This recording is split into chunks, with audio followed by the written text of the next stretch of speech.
হারেনি বাংলাদেশ, হারিয়ে দেওয়া হয়েছে, মুখ খুলেছে গোটা ক্রিকেট দুনিয়া। তবে কি আবারও হবে ম্যাচ? ঘটনাটি ১৭তম ওভারের ওটনীল ব্যাটম্যানের বল মাহমুদুল্লাহর পায়ে লেগে চলে যায় বাউন্ডারিতে। তবে প্রোটিয়াদের এলবিডব্লিউর আবেদনে বেশ দ্রুতই আঙ্গুল তুলে দেন আম্পায়ার।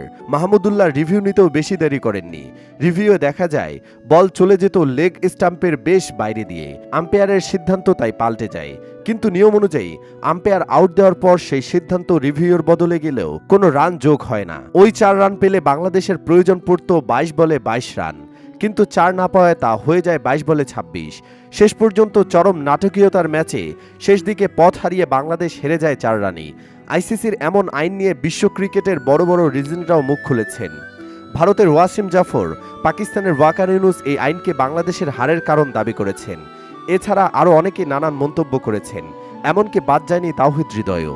আম্পায়ারের সিদ্ধান্ত নিয়ে কথা বলতে গেলে বেশিরভাগ সময় একটু সতর্ক থাকেন ক্রিকেটাররা।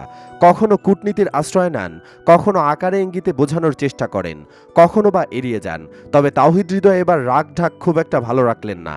আফ্রিকার বিপক্ষে হেরে যাওয়ার পর আম্পায়ারদেরকে কাঠগড়ায় তুললেন বাংলাদেশের এই ব্যাটসম্যান। হৃদয়ের মতে একটি বাউন্ডারি বাংলাদেশের প্রাপ্য ছিল।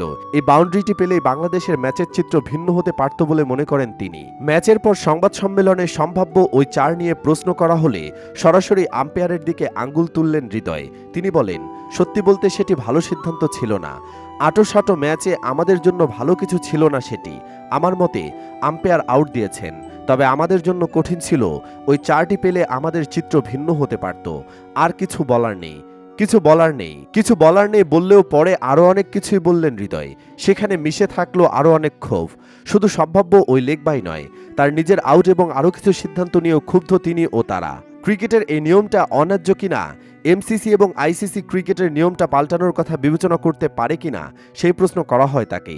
তিনি নিয়মের গভীরে গেলেন না, কিন্তু আবারও তোপ দাগালেন আম্পায়ারদের দিকে। তিনি বললেন, নিয়ম তো আইসিসি কি করেছে, এটা তো আমার হাতে নেই। কিন্তু ওই সময় ৪টি রান খুব গুরুত্বপূর্ণ ছিল আমাদের জন্য। আমি মনে করি যে আম্পায়ার কল দিয়েছেন, আম্পায়ার কল দিতেই পারে। ওরাও মানুষ, ভুল হতেই পারে। কিন্তু আরও ২-১টি ওয়াইড ছিল যেগুলো ওয়াইড দেয়নি। এখানে এরকম ভেন্যুতে খেলা যেখানে রান হচ্ছে না, লো স্কোরিং ম্যাচ হচ্ছে, সেই জায়গায় ১-২টি রানও অনেক বড় ব্যাপার। এ নিয়ে সোশ্যাল মিডিয়ায় ক্ষোভ ঝাড়ছেন দর্শকরাও। অনেকে ম্যাচটা নতুন করে আয়োজনের কথাও বলছেন, তবে তেমন সম্ভাবনা নেই, কারণ যা ঘটে গেছে সেটা শোধরানোর সুযোগ নেই। তবুও অনেকেই চাচ্ছেন ম্যাচটা আবার হোক বা পরিত্যক্ত ঘোষণা করে বাংলাদেশকে ১ পয়েন্ট দেওয়া হোক। দর্শক, আপনিও কি তাই চান নাকি? হ্যাঁ বা না লিখে কমেন্টে জানাতে পারেন আপনার মতামত। আর অবশ্যই ভিডিওটি লাইক এবং শেয়ার করে পেজটি ফলো করে রাখুন।